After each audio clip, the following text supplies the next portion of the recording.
पासे मांखे अपडेट कंदा हलूं त गड़ी खेरो लॻ ॻोठ फ़कीर मोहम्मद नारे जो वटां बेगारी केनाल खे 100 फुट घारो पइजी वियो आहे। ॻोठ फ़कीर मोहम्मद नारे जो पाणी हेठि अची वियो आहे। बिल्कुलु नाज़रीन, अहम ख़बर अवां ताईं पहुचायूं पिया जॾहिं त पाणी अॻिते वधणु लॻो आहे। इतला बावजूद आपाशी अमलो वाक़े वारे हंधि न पहुतो आहे। ॻोठाणा पंहिंजी मदद पाण त हिते घारो बंदि करण में रुधल आहिनि।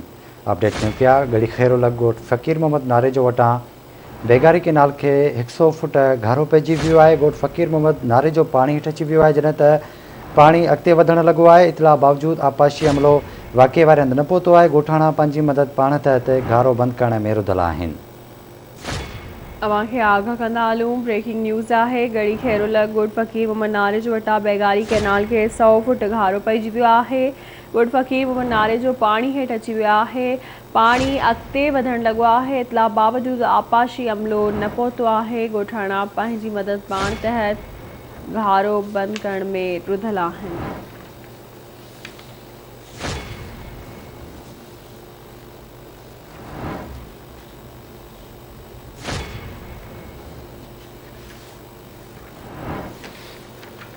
गड़ी खैरो मां ख़बर पहुचायूं पिया ॻोठ फ़कीर मोहम्मद नारे जो वटां बेगारी केनाल खे 100 फुट घारो पइजी वियो आहे। ॻोठ फ़कीर मोहम्मद नारे जो पाणी हेठि अची वियो आहे। पाणी अॻिते वधणु लॻो आहे। इतला बावजूद आपाशी अमलो घारे वारे हंधि न पहुतो आहे। ॻोठाणा पंहिंजी मदद पाण त हिते घारो बंदि करण में रुधल आहिनि।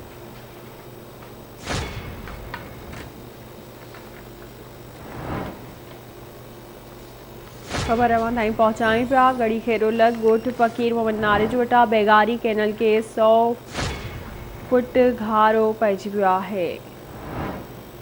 तफ़सील मालूम कंदासीं गड़ी खैरो मां ख़ादिम हुसैन ब्रोही खां। जी ख़ादिम हुसैन, अपडेट कजो।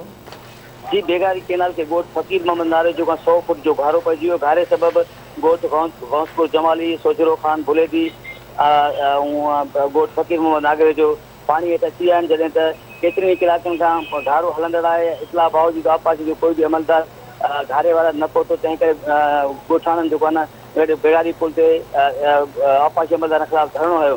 जंहिं बाद आपाशी इंजीनियर पहुची करे धरणो ख़तमु करायो। हिन टाइम आपाशी अमलदार ऐं ॻोठाणा घारो बंदि करण में रुधल आहिनि। ठीकु आहे ख़ादिम ब्रोही, वॾी महिरबानी अवां जी तफ़सील खां आगाह करण लाइ।